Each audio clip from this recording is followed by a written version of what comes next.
Good afternoon, good morning, depending on where you are in the country. I'm Anthony Quinn here at CARP headquarters, and we will get started in a few moments' time.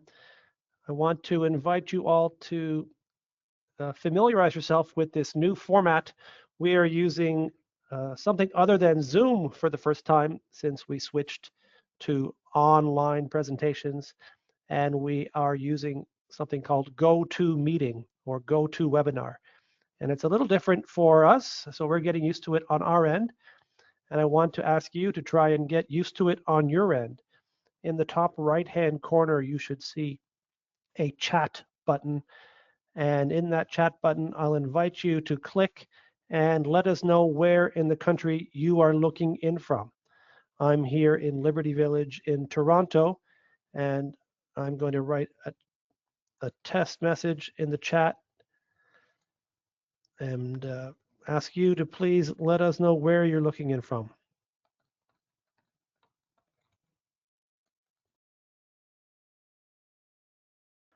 So I've sent that in the chat and invite you to follow suit. And this is where we'll be asking you to submit any questions you have for our guest or on the topic of frauds and scams and their prevention. We'll get going in a few minutes, but please do take a little bit of time to familiarize yourself with this new GoToMeeting program that we're using and click on the chat box in the top right-hand corner. You'll see that we have Koa and I are chatting. I'll make sure that everyone else has the opportunity to do that. Yes, that looks like that's live. And we'll invite you to let us know that you're out there, because this is not a live camera situation for our viewers. You're looking in on us, and we want to hear from you through the chat box. I see we're getting people writing in the question box, and I see we've got Richard in Brantford and Daryl in London and Elizabeth in Vancouver. So that might be the best place to do that today then. We'll change on the fly. If you do have a question, there is a question mark box in the top right-hand corner, and that's where you can identify yourself and where you're looking in from. And I'll be monitoring this box for any questions that you may have as we're going through our presentation this afternoon. Thanks again, everyone who is joining us from across the country. I see there's Patricia in Moncton, Elizabeth in Vancouver, Colleen in St. John's, and everyone else who's joining in now, very welcome. Prakash is in Toronto, and Carol is in Newmarket. So we typically get hundreds of members from across the country for these webinars, and this topic is of very high importance and front of mind for many Canadians, particularly with the rise of artificial intelligence, more and more of us using digital technology, and having a lot of money at stake when it comes to protecting ourselves from frauds and scams. So we're delighted to have Koa Dow from Rogers RedWireless. Rogers RedWireless is our mobile phone recommended partner. I'll ask Koa to tell us a bit about the program and what RedWireless does. But the focus for our presentation today will be on protecting yourself in a digital world. You've taken the step already to join us online, and that's where the fraudsters are now looking for their next victims.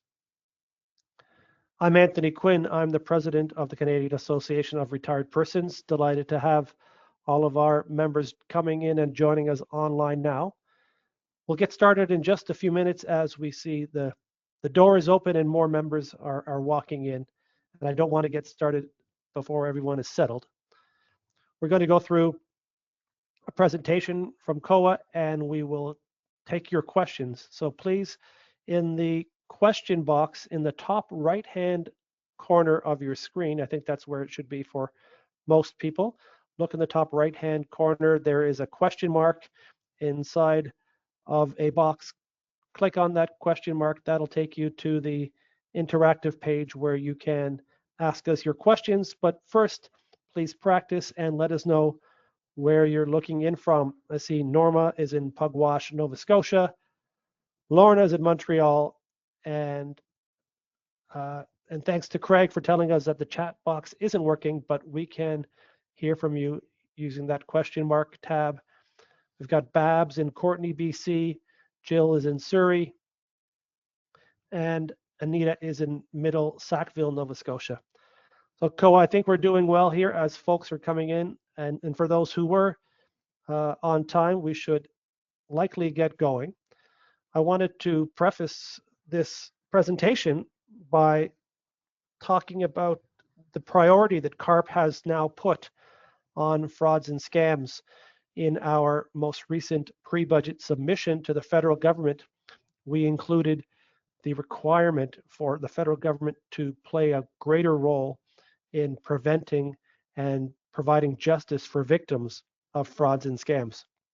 We were delighted to see that in this most recent federal budget, there was an announcement for a national anti-fraud strategy, promises of investments in the RCMP, and a specific entity that would focus on preventing frauds and scams, and then a requirement for banks to participate in protecting the victims of frauds and scams.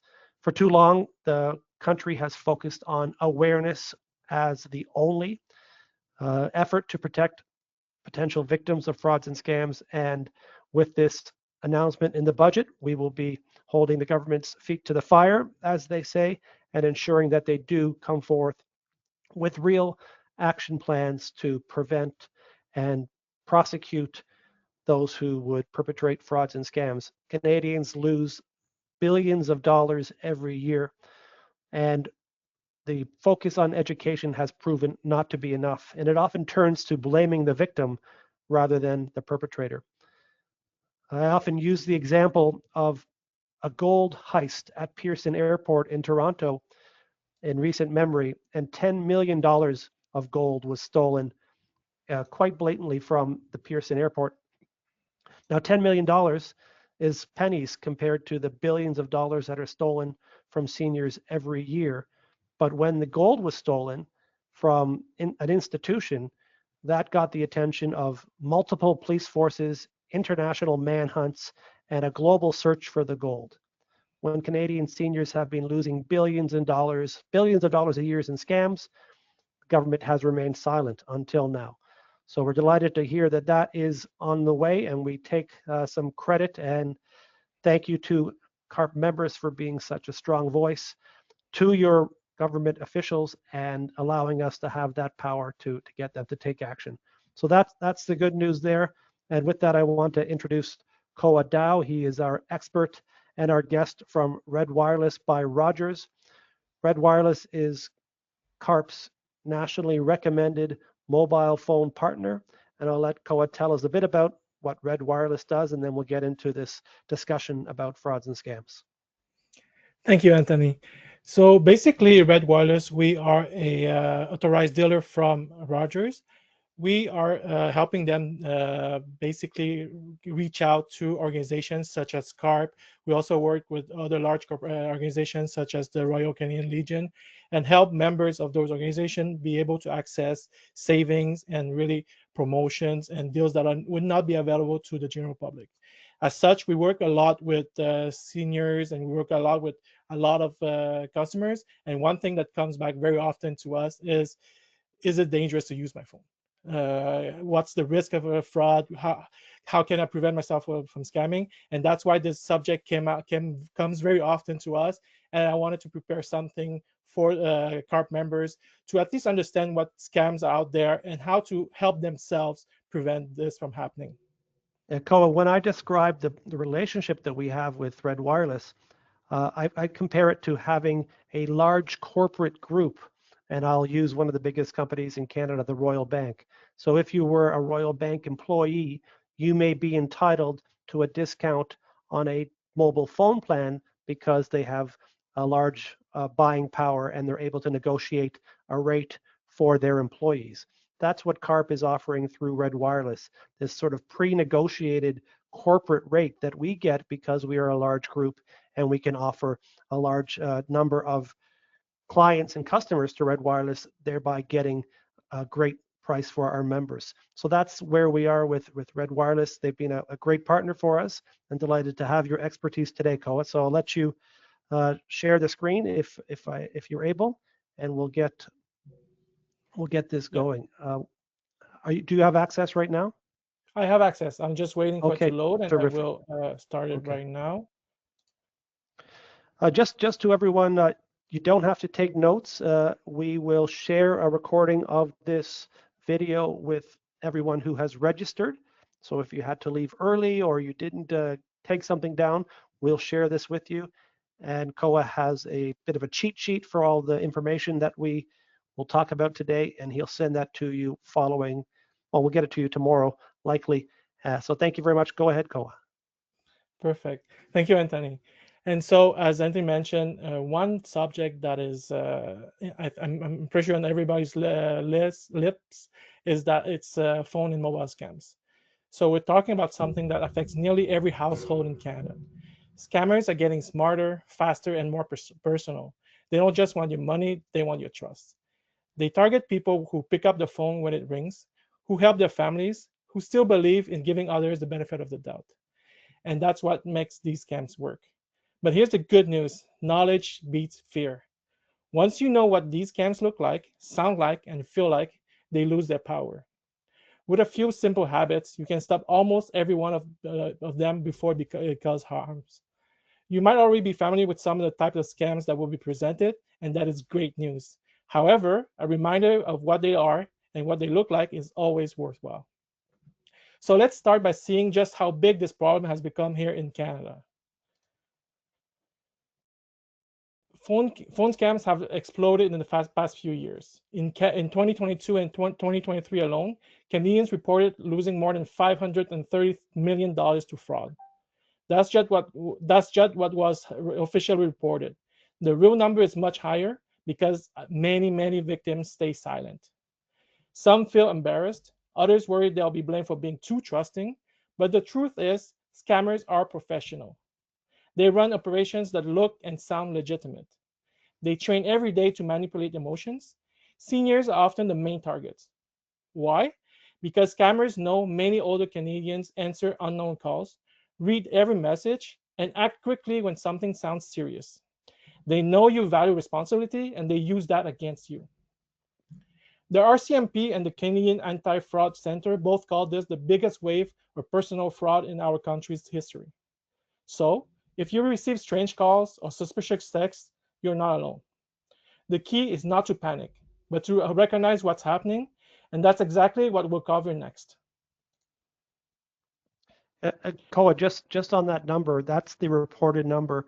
That same Canadian Anti-Fraud Center who takes in the complaints and the calls, even though they can't take action after the scam has happened, they're reporting that only 5 to 10% of all the frauds and scams are reported. So that's where the number gets into the billions. And that billions of dollars is going to some very bad actors internationally. These are crime syndicates and terrorist organizations that these dollars are funding. And if we can stop frauds and scams here in Canada, that goes a long way to protecting us and our borders as well. Absolutely. And the anti-fraud, the way they work, they need people to report because, and I will speak about it a bit later in the presentation, it's about the community. It's about helping each other. It's about recognizing what type of frauds are common in your community so that we can prevent it better. Prevention, and it's very good that we have ways to persecute, but prevention is the first weapon that you have to protect yourself. There are a few simple but powerful reasons scammers focus on older adults. First, savings and assets. Many older Canadians have built financial stability over a lifetime. To a scammer, that means opportunity. Second, trust and politeness. Most of us were raised to be courteous. We don't hang up on someone who says they're calling from a government office. Scammers know that. They'll keep you on the line until they have control of the conversation. Third, isolation. Some people live alone or have limited daily contact with friends and family. Scammers step into that gap, pretending to offer help or urgency. And finally, technology gaps. It's not that older Canadians are incapable, capable. It's that technology changes constantly. Scammers take advantage of those moments of hesitation. That split second when you think maybe this is real. But here's the empowering part. Once you recognize these tactics, their power over you disappears. They can't manipulate what you already understand.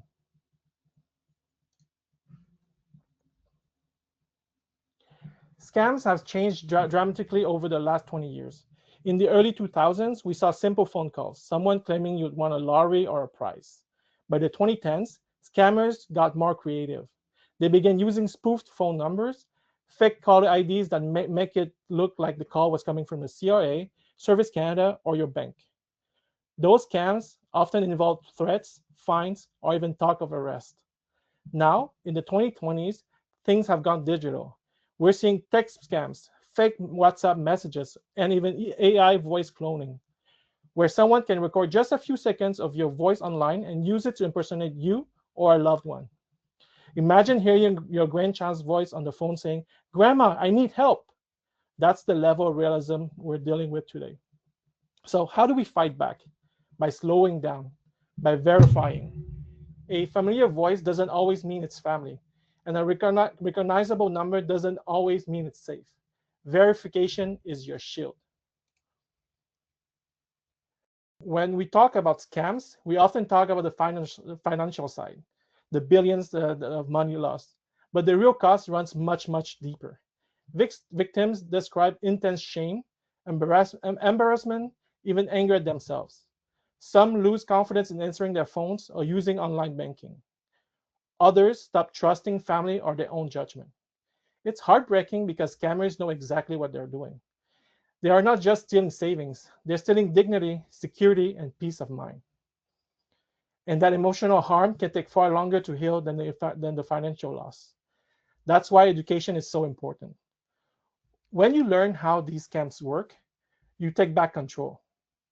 It's not about being scared, it's about being prepared. And preparation is the most powerful antidote to fear. Let's talk about one of the oldest and still one of the most successful type of scams, government impersonation. You might get a call from someone claiming to be with the Canada Revenue Agency, Service Canada, or even the RCMP. The tone is always serious. They'll say your social insurance number was used illegally or that there's a warrant for your arrest. They'll warn you that your bank accounts will be frozen or your benefits suspended unless you act right away. That's the moment most people panic, and scammers know it. Then comes the demand for payment, often in Bitcoin, prepaid cards, or wire transfer. They'll even tell you to stay on the line when you go to the store to buy the cards so you don't have time to think. Real government departments never do this. They never demand payment by phone, they never threaten arrest, and they never ask for secrecy. If something feels urgent or threatening, that's your red flag. Hang up, take a breath. Then call the official number you can find online or on your last statement. That 1 minute of pause is all it takes to break the scammer's control. Now let's look at one of the most heartbreaking scams out there, the grandparent scam. This one targets love. You might get a call late at night when you're tired, maybe half asleep. You answer and a shaky, frightened voice says, "Grandma, it's me, I need help." It sounds like your grandchild. You might even use your grandchild's name. Your heart jumps. You stop thinking and start feeling. That's exactly what the scammer wants. They'll tell you they've been in an accident or arrested or stranded somewhere. Then another person, pretending to be a police officer or a lawyer, takes over. They'll say, "We can't release them until bail is paid right now. Please don't tell anyone." And you act, because that's what love does. In Quebec and Ontario alone, police has reported dozens of seniors losing $20,000, $40,000, sometimes more. Some scammers even use AI voice cloning to mimic the sound of your real grandchild. So how do you fight that kind of manipulation? With a simple family habit, a code word. It's a word only your family knows. If someone calls in distress, ask for the code word. If they can't say it, hang up.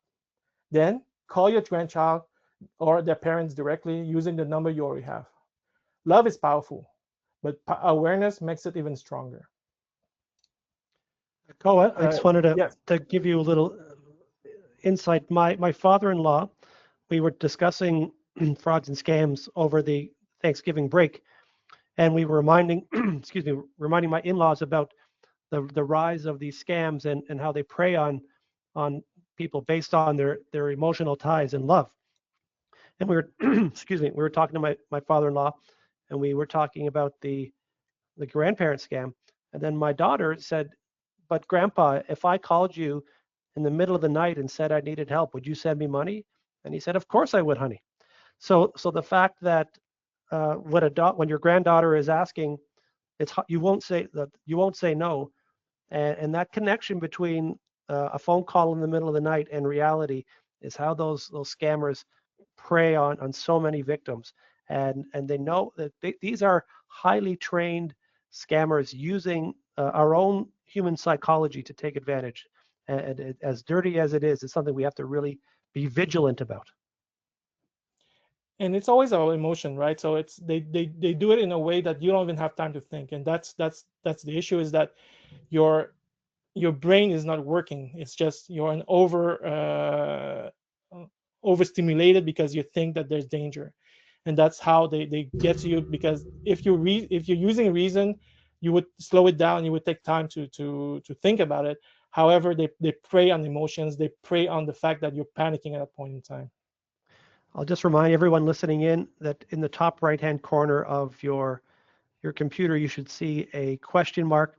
That's where you can ask your questions by typing them in. And as you bring them in, I'll either respond directly or I'll ask Koa to answer. So go ahead. Thank you very much.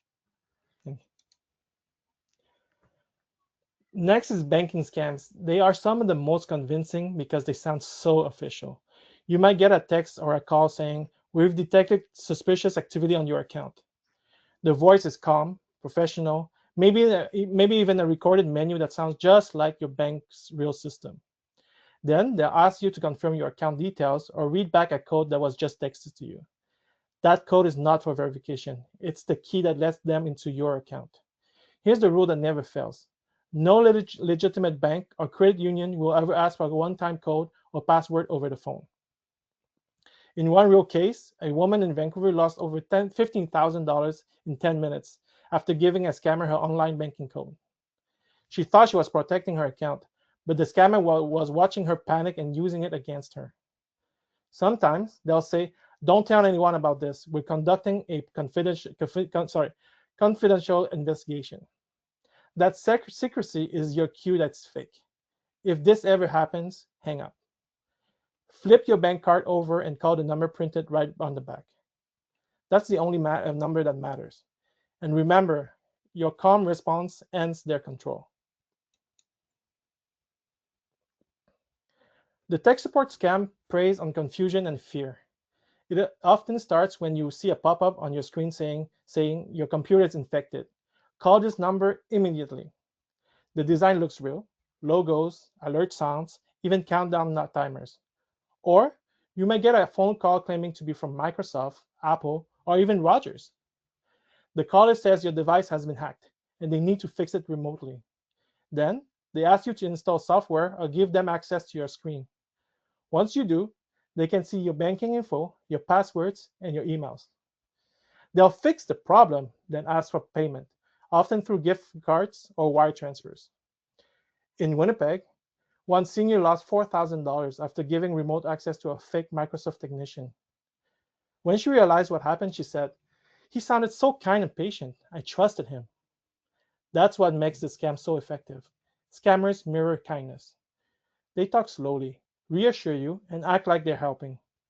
Here's the truth: Microsoft, Apple, and Rogers will never call you about viruses or errors. If you ever see a pop-up with a phone number, it's probably a scam. Close the window, restart your computer. If you're not sure, ask someone you trust before taking any action. That one pause can save thousands of dollars. Scams today are everywhere, not just on calls. You see them in text messages, QR codes, and fake emails. Smishing means fake text messages. They often look like delivery notices or account alerts. They might say, "Your package couldn't be delivered. Click here to reschedule." But that link, It's a trap. It leads to a fake site that steals your credit card info. Vishing means voice phishing. Scam calls pretending to be your bank, your phone company, or even your internet provider. These scammers sound professional. They've practiced the script hundreds of times. When they're spoofing, when they fake the then they're spoofing when they fake the caller ID so it looks like a trusted number. You might even see your bank's real phone number on your screen. One of my colleagues, this happened to one of my colleagues just a few months ago. He was dealing with a bank. They were calling him, and the first time he wasn't sure it was them. He actually called back with the number that was at the back of his card, and he was told that number was real. And then a few months later, the same number called back, and he answered the phone, assumed that because he had saved that number on his phone, like that it was his bank, he just assumed that it was the real bank. But as he was talking to them, he started having doubts. So what he did, he took a breath, he called his bank back again, and they told him, no, that this is not true, nothing happened. So as you can see, the phone number might seem real. You even have it saved on your phone, but always use your better judgment. There's also a new scam called the QR scams. This is fairly new. They're showing up on fake parking meters, restaurant menus, or posters. You scan the code, thinking you're paying for parking, but it takes you to a fake site that steals your payment information. And finally, we have SIM swapping. This is a dangerous one. That's when a criminal tricks your carrier into transferring your phone number to their SIM card. They can then access your texts, your banking codes, even reset your passwords. If your phone suddenly loses service for no reason, call your carrier right away. That could be the first sign of a SIM swap attack. The safest rule is this: if a message, link, or call wasn't expected, don't respond. Always verify through official apps or websites.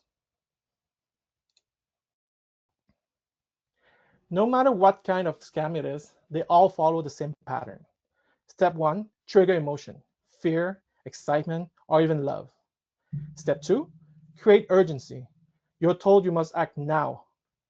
Step 3, borrow authority. The scammer pretends to be someone you trust, a bank, a government agency, or even a family member. Step 4, isolate you. They say don't tell anyone or stay on the line. Step 5, extract payment or information. Every scam fits this formula, from CARE calls to fake texts to Robin's fraud. Once you see the pattern, it's like spotting the magician's trick before it happens. Scammers rely on emotion. When you slow things down, you break that emotional spell. Even 30 seconds of pause gives your brain time to switch from feeling to thinking. And that moment of thinking, that's what saves you.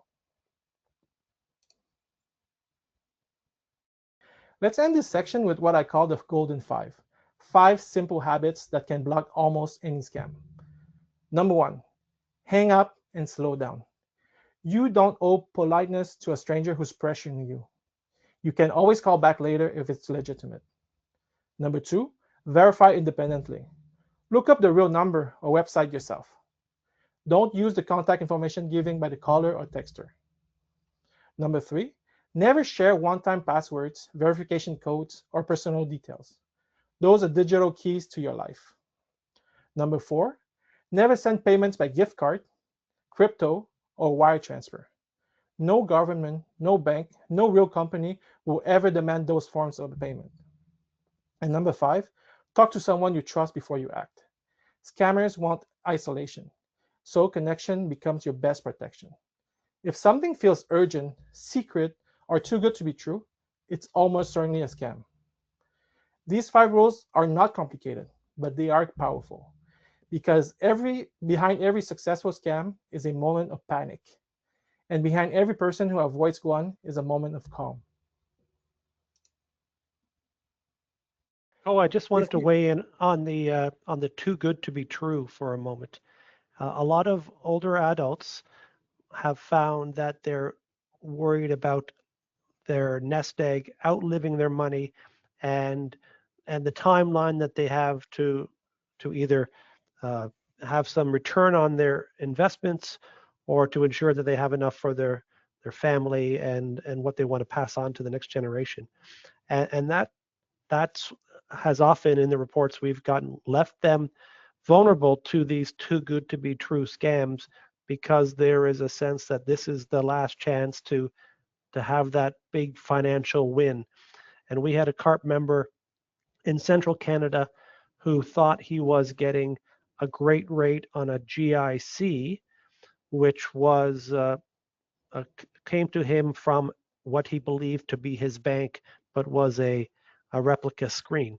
And he ended up investing his entire life savings in tranches of $30,000 and $50,000 into this, what he thought was a high rate investment in a guaranteed vehicle, but it turned out the money was going to scammers overseas. So that sense that seniors have of one last big return on investment that will either see them through to the end of their lives or be able to pass it on to their children and grandchildren. Another big pressure point that is on potential victims here. So I just wanted to add that anecdote, the too good to be true. We know it is, but sometimes it's hard to resist. Well, two of the biggest triggers are, one, the fear of losing, and two, the opportunity of winning. So they play on that. And again, it goes back to emotion. There can be a lot of type of emotion, like I mentioned before: love, fear, but also in a way, greed, because you want to be winning something, and they put it in front of you, and they make it so easy, they make it so real that it's hard to just step back and think about it. And really, if you remember one thing from today, it's always take a step back, think about something. And like Anthony said, if it's too good to be true, it probably is. If you ever realize you've been scammed or that you might be, the most important thing is don't panic. I know that's easier said than done, but every minute you stay calm, you regain control. Here's what to do step by step. Stop all contact. Block the number. Don't reply to text or email. The moment you stop communication, the scammer loses their grip. Step 2, secure your accounts. Change your passwords right away. Email, banking, even your social media. Turn on two-factor authentication if it isn't already. That's where you get a security code on your phone or email each time you log in. It's a simple step, but it can block future attempts. Step 3, contact your bank and your telecom provider. Tell them what happened. They deal with this every day. They can freeze accounts, flag suspicious activity, and protect your number. Step 4, report it. Call the Canadian Anti-Fraud Center at 1-888-495-8501. You can also report online at antifraudcenter centreantifraude.ca. That's ANTIFRAUD-CENTREANTIFRAUDE.ca. The more reports they get, the faster they can warn others. And finally, talk about it. Scammers rely on silence. When you share your experience, you help someone else recognize the signs before it happens to them. Reporting is not about shame, it's about community protection. I don't want to say that calling the anti-fraud center is fruitless, but I would also add calling the police to this list. And the Canadian Anti-Fraud Center, CARP, spoke with the leader not very long ago, last month, and he reported to us that because of the influx of victims, they're only able to answer about 12% of the phone calls coming in right now. So they can't even answer all of the calls that are coming in because there are so many victims. Then they direct you to put the information in online, but that's also kind of a strange request. If you've just been scammed online and then being asked to go online again to give all your information, it's not the best situation. So understanding, I think, that speaking and talking to your friends about what you've heard today, and even the efforts that people have perhaps made and you've rebuffed, make sure you're talking about frauds and scams with your family, with your peers, with your children and grandchildren. I think everyone should be fully armed with these points of protection, and that's the best way we can fight these fraudsters who are coming relentlessly against us. Absolutely, and that it really is the one of the best cure is to talk about it. Talk about it to your friends, family, neighbors. Scammers prey on secrecy. If people don't know what they're doing, it's a lot easier for them to trap them. So even if you haven't been scammed, talk to your friends and family to see if somebody's trying on their end, just so you know what's happening.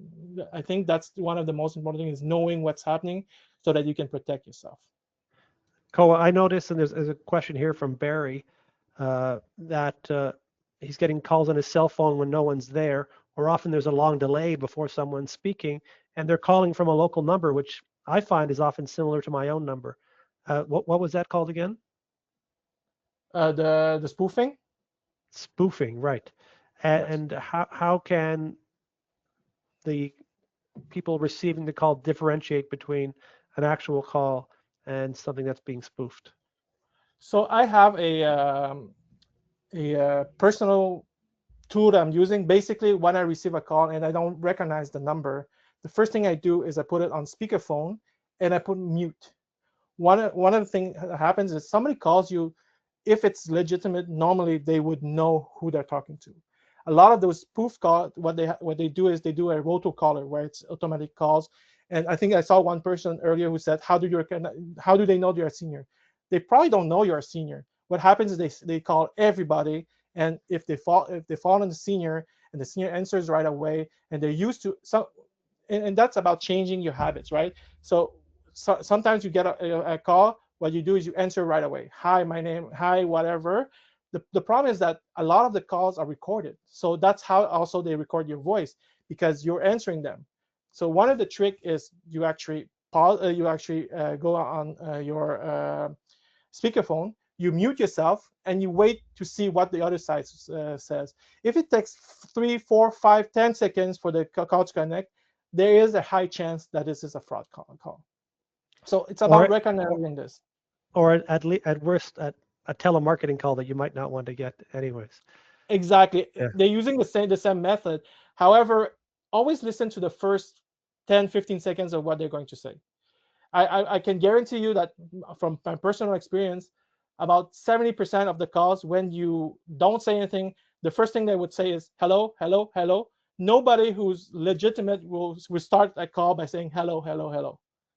That's And, because a lot of time you have those call centers in other countries. They don't really speak English all that well, and they have a script. So if you go against their script, that's when you catch them. another question before we move ahead, Koa, from David, and he's asking about if your phone has been hacked in the scamming process. Should you have your device reviewed by a professional? So again, one of my family members had a number of pop-ups coming on their phone, and they were taking advantage. How do we get that malware removed from the device? Bring it in store. Bring it to a Rogers store. Bring it to depending if you have an Apple phone, bring it to professionals. They will be able to review your phones. They will be able to review your accounts. A lot of it is linked to account. When I was talking earlier about the SIM swap, that's it. It's somebody, if they are able to take control of your SIM, they have all the information on your phone. So always bring it to a professional. Uh, you I'm assuming that most of the population are not experts in phone technology. So bring it to people who would be able to look into it and who will be able to find solutions for you.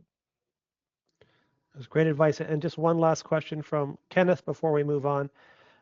He says that after using Instagram or Facebook, he often receives texts or emails that are not legitimate. Is there a connection between using the social media, or is that uh, some other way that they're getting access to his accounts? So it's a two-pronged answer. The first answer is a resounding yes. Social media is a very easy gateway for them to enter and find information about you. However, it's it's not 100% guaranteed. It depends on your activities, what you've done. Have you been to any site that might be taking your information? I'll give you a situation that happened to my uncle maybe 2 months ago. He was talking to what he thought was family on Facebook, and that person said, oh, can you go and vote for my niece? She's in a beauty pageant. So thinking nothing of it, he went to the website, looked legitimate, put its information, and lo and behold, a month later, a month and a half later, they're using his identity to scam his own family and friends. So social media is very dangerous. Be careful when you're on some social media about what information you're putting out there. If you're going on Facebook or whatever social media you're using, try not to fill out any forms directly from there, because you don't know if it's legitimate or not, and information can be shared, can be sold. So always be careful on social media. Okay, great. Thank you very much. Onward. Onward. Sorry. So Rogers has a few very practical tools to help protect you. They might seem simple, but they make a real difference. For example, if you get a suspicious text, forward it to 7726. That spells spam, S-P-A-M. That one action sends it straight to Rogers' security team, who can block similar texts for everyone. If you receive a suspicious email, maybe one pretending to be from Rogers or another company, forward to abuse@rogers.com. That's ABUSE at ROGERS.com. This helps identify patterns and shut down scam campaigns faster. If you're worried about SIM swap fraud, where someone steals your phone number, you can add a port out pin to your Rogers account. Basically, it's a tool where, in order to make the change, they need a specific pin. You can go into your My Rogers app and put in a specific pin. That pin acts like a lock. It prevents anyone from transferring your number without your approval. And you can also turn on account change alerts, so you'll be notified if something shifts in your account. Technology helps, but it only works when paired with awareness. So these tools, combined with what you've learned today, give you a real practical protection. Unfortunately, the bad news is that scams are not going away, but they are changing. Artificial intelligence is making fraudsters more sophisticated. They can now mimic real voices, generate fake video calls, and even create deep fakes that look like someone you know. I saw in the question somebody asking how can they create your voice. The question earlier about Facebook or social media. For example, if you post a video of you going on vacation, anything interacting with your family, they are able to use that clip of your voice and recreate fake voice from that. And that's why be very careful what you have out there in the world. There's also something now called phishing as a service, where criminals literally sell ready-made scams kits online, complete with scripts and fake websites. That means anyone, anywhere can start a scam operation with very little effort. And as QR codes and mobile payments become more popular, we're seeing new forms of fraud. Fake payment pages or counterfeit QR codes that redirects your money. It sounds overwhelming, I know, but awareness evolves too. Just on that, sorry, just on the AI, the ability, so artificial intelligence is the future according to all sources, but it's also growing the strength of the scammers. We were looking for a voice for a commercial that we were doing for CARP, and we couldn't find the right voice. And online, we were able to find 10,000 different voices that would read a script in the exact precise way, with the emotion, with the tone, the tenor, anything that we wanted, it was available in that the technology. So it can be from a young child to an elderly person. It can be of any racial background or cultural background. It is so advanced, and it's almost free, or if not very affordable technology. They can take recordings from your grandchild's social media post where he or she may have recorded hours of video of them talking, and then take that voice and manipulate it so that it says anything that the scammers want it to say. So the rise of AI is here. vocal is almost perfected. Video is getting very close, if not there already. So we really have to protect ourselves because you won't be able to tell soon whether it's real, or as you say, is it real or is it Memorex? Uh, it's going to be so hard. And so all we can do is pay attention to those changes and and avoid falling for those emotional triggers that can lead us down the wrong road.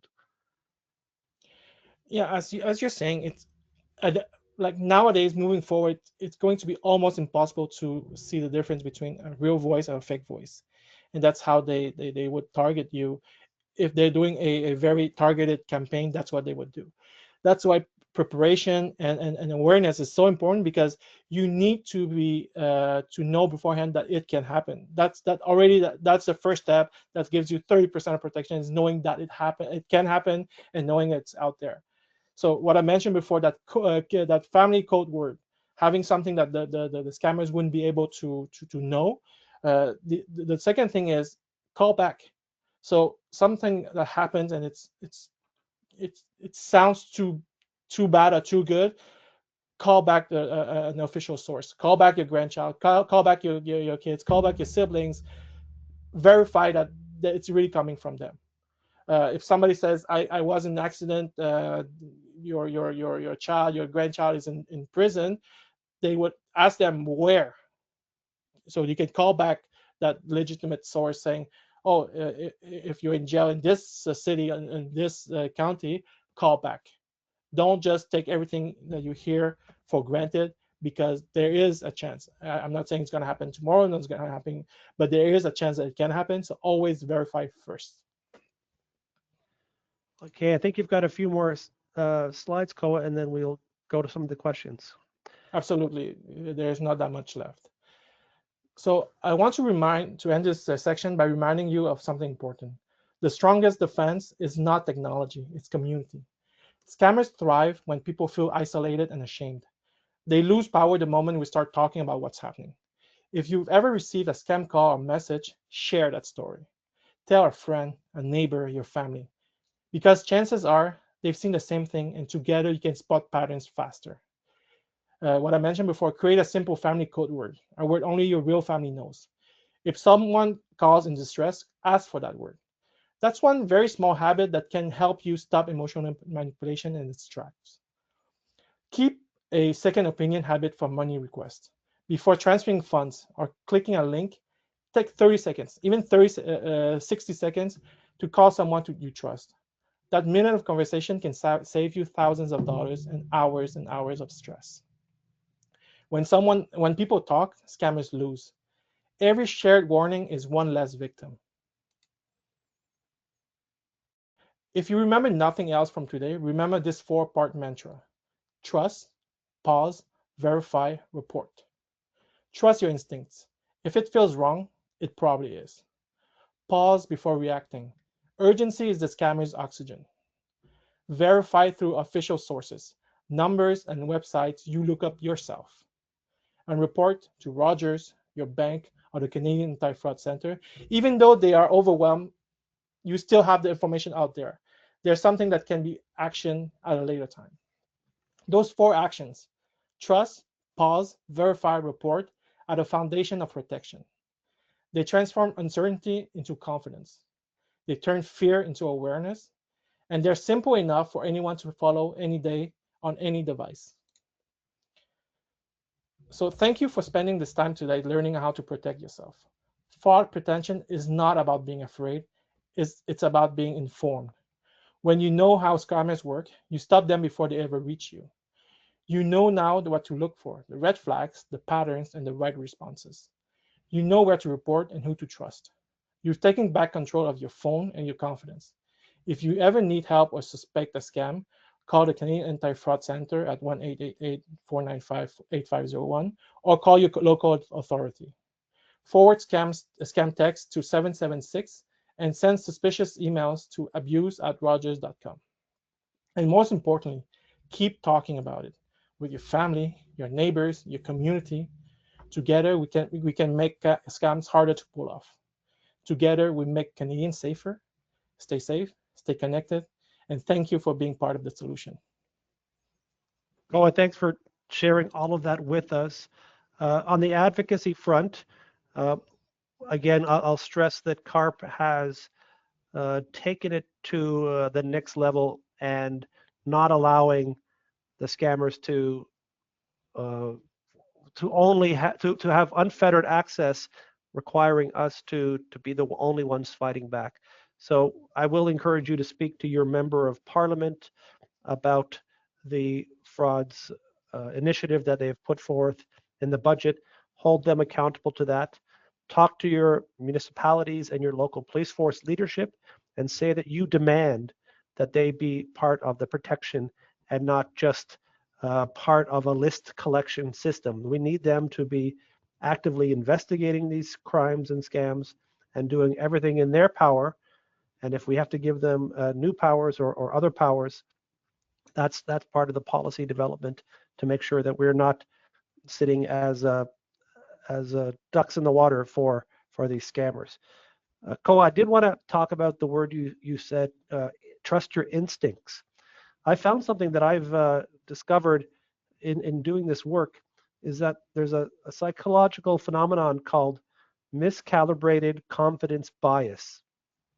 And what that means is that your brain, as it ages, retains its certainty in its own skill, even as its accuracy declines. So we believe that we are this confident in our own ability to perceive frauds and scams, yet unbeknownst to us, our abilities have declined. So this is typically found in formerly powerful males, men who had high confidence in their positions and had lots of uh, authority in their jobs. So I think that I'm connecting the number of older men who are losing large amounts of money to frauds and scams. There's a connection between their uh, their self-perception of their ability to manage risk and being in control, and the scammers find the opening through that wedge in that overconfidence and are able to sometimes solicit the biggest scams from that what they also call a declining professional function. So that's for many people just part of the aging process. There is a slight cognitive decline that's imperceptible on the general level, but it's happening in the background of your mind, and that's where this overconfidence comes in. So when you say trust your instincts, I also want people to maybe reconsider their instincts and make sure that they're going to second and third sources to verify what they're hearing from these potential scammers, because too often people are overestimating their smell a rat, and the rats know that. And but I think it goes back to the what was mentioned about being taking a second back, right? So if you're overconfident, you're gonna go with right away and not make any conscious, not taking the time to think about it. And I believe that most scams, if you just take 30, 60 seconds to slow down, scammers themselves will out themselves. They're not used to silence. They're not used to hesitation, because what they prey on is people having to make that quick decision. So whether it's overconfidence or strong emotions, it goes to the fact that you need to slow down and you need to just take the time to think and not let emotion guide your actions. Okay, let's get some of these questions answered, please, Koa. The first one I see here is from Stephen. For voicemail welcome messages, does Rogers have a standard voice that subscribers can use instead of their own voice? Yes, we have a default voice that can be used. And they would just set that up in their user options. Yes. Some So when you activate your voicemail, it's actually the default that's there, and you are able to change it. You can also go into your settings and change it back if you don't want to use your own voice. And you could likely call your carrier or your provider to get help with that if required, because there'll be many different phone plans out there that people are using. So make sure you contact your provider to get the advice on how to change that. Absolutely, yes. Another question from Karen. What are the best ways to stop scam emails other than just blocking them? Is it dangerous to unsubscribe? Well, it's not dangerous to unsubscribe. Um, I gave an email earlier, abuse@rogers.com. Anytime you think that it's a scam or even a spam email, forward that to abuse@rogers.com, and they will be able to look into it for you. A question from Helen about e-transfers. She says e-transfers to an own entity that are intercepted by a fraudster. What can we do to make a payment? So I think that would be highly unlikely in the Interact system. But what do we know about e-transfers being intercepted? I haven't heard much about that. It's again, e-transfer. It also depends on. So there's the transmission itself, but there's also the receiver and the transmitter. So if it's been intercepted, I don't know if it's the transfer itself that's been intercepted. You have to look at the source. Was the source that you're using either a computer through email or your phone? That's where they usually would get in first before in order to intercept your messages or your transfers. Because as far as I know, the banking system, when you're looking at transfers, this is something that's very highly regulated. And if they were able to intercept that, we're probably talking about one of the better organizations out there. So if it happened to you, I would suggest, one, for sure, always talk to your bank, but also verify where the source of the transfer was. Great advice. Question from Daryl. Many times after a legitimate action, I receive a request from a retailer to complete a satisfaction survey. Does responding to such a request open me up to, or my computer up to potential scams? If you legitimately work with a retailer or any services, and they are sending to you a survey, I would say most of the time, if you recognize it, it probably is legitimate. But again, one thing to make sure is always reach out to an official number to make sure that they did indeed send it to you. But it is a fairly normal procedure in the industry to send a survey for satisfaction. However, if you have a history of having receiving spams, receiving this type of communication, I always recommend to verify the source. Great advice. Question from Maddie. Can she block a number as a Rogers Infinite customer? You can. So there's two ways of doing that. If it's just a personal number that you want to block, you are able to go into your contact and you can block them directly. If it's an email, you are also able to delete that. Sorry, not email, SMS. You can delete that SMS and report it as spam, so that it goes the same way as what I said before, sending it to 7726. If you believe that it's a spammer, a scam, once again you can forward that text or that number to Rogers, and they will take care of it. I had this question too.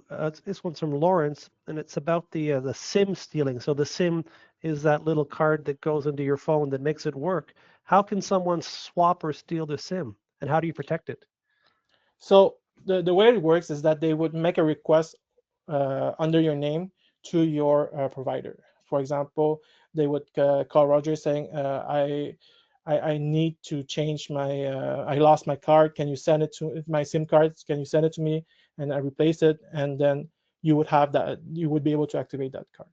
With Rogers, it's a lot more difficult because we have a system where we have to text your current SIM card to be changing it. But if you lost it, it's a process that we normally don't allow it to happen. So not all the providers can do it. If, for example, you lost your device, you would have to go into the store to confirm that you can do the SIM swap in person. at that point you have your identity card. So they're not technically taking your physical SIM. It's that they're requesting a new SIM card be sent to them under your name. So they are able to look at your information from the new SIM card.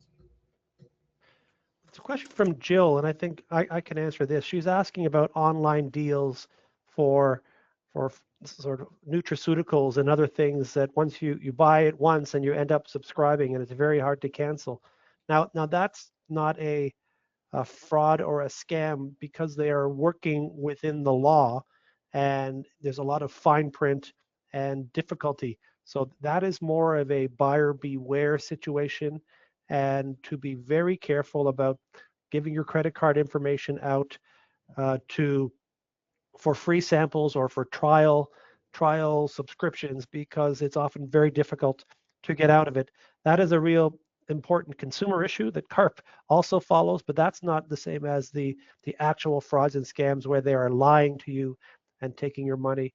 In those situations you're talking about, Jill, that is more of a very poor business practice, but still a legal business practice, unfortunately, in Canada.